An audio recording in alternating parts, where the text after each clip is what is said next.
Matt Armstrong thought he bought a cheap Ferrari 812 Superfast until oil started pouring out of the intake, not a leak, not a gasket, oil sitting inside the air filter, where only air should ever be.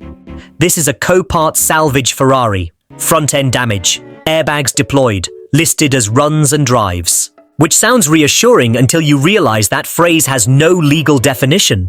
It just means someone turned the key and it didn't explode immediately. Most people assume if a supercar starts, the engine's fine. Matt Armstrong didn't assume that. And that decision might have saved him a £250,000 mistake. Because this 812 Superfast came with a problem nobody saw coming.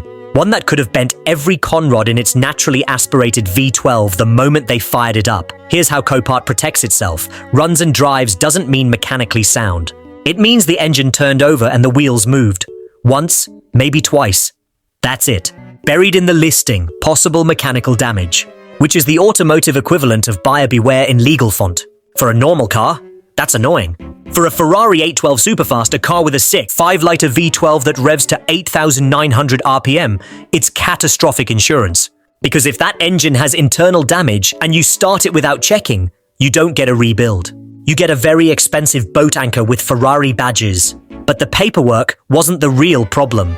They popped the intake, oil inside, they pulled the air filter, soaked, they checked the dipstick, milky, not just dark, not just dirty, milky. That means water, water mixed with oil, water that shouldn't be anywhere near a Ferrari V12 crankcase. Theories started stacking up. Maybe the car was tipped during recovery, maybe it sat nose down in a ditch, maybe it was partially submerged and nobody documented it. None of those theories mattered as much as the next one. What if that water made it into the cylinders? And then they realized starting it could destroy everything. Water doesn't compress, air does, fuel does, water doesn't. If water sits in a cylinder and you crank the engine, the piston tries to compress it anyway. The conrod bends, or snaps. And in a V12, you don't bend one, you bend 6. Ferrari 8 and 12s have long-stroke cylinders, high compression, tight tolerances. If one rod bends, the whole bottom end is scrap. And Ferrari doesn't sell short blocks. They sell entire engines, for more than most people's houses. So Matt made the call. Pull all 12 spark plugs, crank it by hand. Inspect every cylinder with a camera before even thinking about starting it. This was the moment the rebuild could have ended. The camera went in.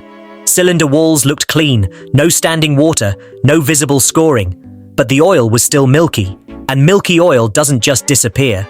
The PCV system, positive crankcase ventilation, pulls pressure out of the engine, stops oil from being forced past seals, vents it back into the intake so it gets burned off. When they cranked the 812, milky oil shot out of the PCV valve like a geyser. That's not normal wear.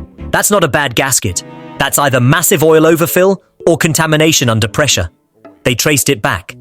Kinked oil cooler line, probably damaged in the crash, creating back pressure, forcing oil where it shouldn't go. But the water, still unexplained. So they did the only thing that made sense. Drain the oil, all of it. Milky, contaminated, wrong. Refill with fresh. Start it. Let it run. Drain again. Check for metal shavings. Check for more water. Nothing. Clean. Run it again. Still clean. The V12 sounds healthy. No knocking, no misfires, no death rattle. But while the engine's sorting itself, the front-end teardown begins. And this is where the real damage reveals itself. Frame rails pushed back, subframe mounting points cracked, airbag system completely cooked, both front bags deployed, all the ECUs exposed to the elements. Modern Ferraris don't have simple wiring. They have 17 control modules talking to each other in Italian. If one gets water damage, the whole car goes into limp mode, or doesn't start at all, and they're working against the clock. Because the longer this car sits torn apart, the more problems appear. The crash didn't just damage body panels, it shifted the entire front subframe.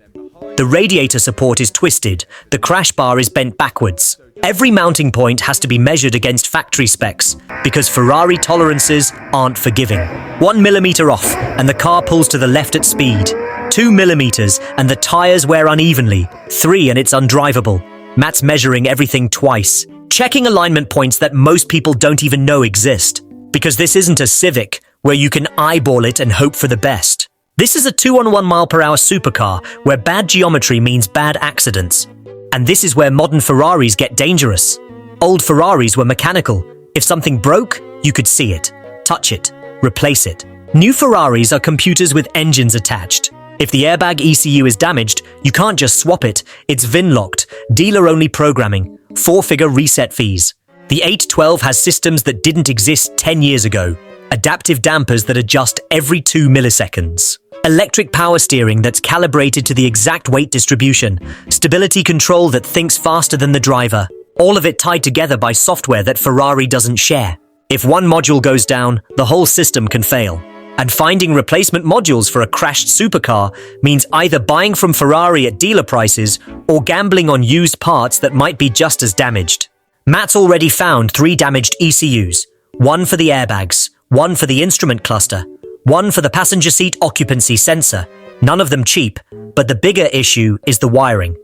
Because when airbags deploy, they don't just fire the bags. They cut power to the fuel pump, lock the transmission, trigger a cascade of fault codes that require factory scan tools to clear. Some of those codes won't clear unless Ferrari says they can. And Ferrari doesn't like salvage rebuilds. So Matt's working around it, replacing damaged harnesses, soldering connections, testing circuits one by one, hoping nothing's locked behind a dealer authorization wall. It's not a rebuild anymore. It's a negotiation with Italian engineering. And the engine? Still a question mark. Because here's what nobody's talking about. The oil was milky for a reason. Water got in somehow. And if it got in once, it can get in again. Coolant doesn't just appear in the crankcase. It comes from somewhere. A cracked head gasket, a warped cylinder head, a damaged oil cooler, a compromised water jacket. Matt drained it, flushed it, replaced it. And the V12 sounds fine now. But fine doesn't mean fixed. It means not broken yet. If that water comes back, the engine comes apart. And pulling a Ferrari V12 isn't a weekend job. It's a month-long operation with specialized tools and factory manuals that cost more than the car did at auction. That's the gamble with salvage supercars. You don't know what you're fixing until you're already committed. Engine runs. V12 sounds perfect. No metal in the oil, no knocking, no hydrolock. That's the win. But nobody knows how water got into the oil in the first place. Was it crash recovery? Was it sitting in weather? Was it something deeper? A head gasket starting to weep? A coolant passage cracked somewhere invisible? The milky oil is gone now. But if it comes back, the engine teardown isn't optional anymore. It's mandatory. Every oil change becomes a test.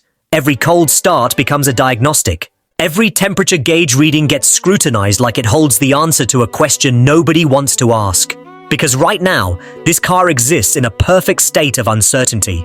It runs, it drives, it sounds like $300,000 worth of Italian engineering. But that could change with the next dipstick pull. The smart move would be to sell it now, while it runs, while the sound is still intoxicating, while the buyer doesn't know what the seller suspects. But that's not how these builds work.